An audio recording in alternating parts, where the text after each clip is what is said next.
Wat betekent eten? Eten. Eten. Eten. Wat betekent Allah? God. Die was toch goed? Alles, ja. Wat betekent schrotto?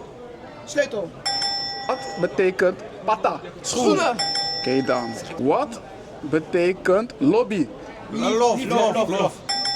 Liefde. Ja, je houdt ervan, ja. Wat betekent banku? 50. Oké. Barki? 100. Zo. Oké. Waka? Lopen. Oké. Dagu? Hond. Wat is agu? Agumeti. Je hebt foru. Mond of zo. Je hebt foru meti. Agumeti. Kat. Wat is meti? Ja, lichaam of zo. Nee. Meti is vlees. Agu is varken. Varkensvlees. Wat is familie? Wat betekent bradi? Bradi. Breed. Bradi is breed. Hij is Oké. serieus. Wat betekent kondre? André. Nee, volgende. Oké, kondre is land. Wat betekent boskopu?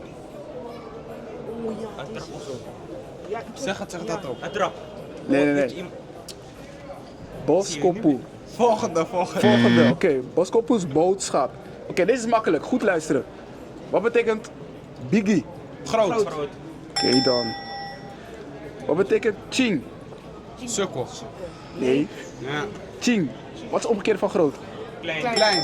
Oké. Wat betekent ja? Nee, man. Oké. Ja betekent hier. Wat betekent fire? Ja, slecht. Nee. Wat betekent letterlijk? Vuur. Wat betekent oru? Amang oru. Anyang oru. Jongen. Oru.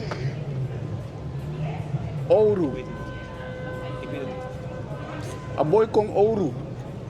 Die kant. Oru is oud. Wat betekent kouru? Koud. Oké dan. Dat was hem.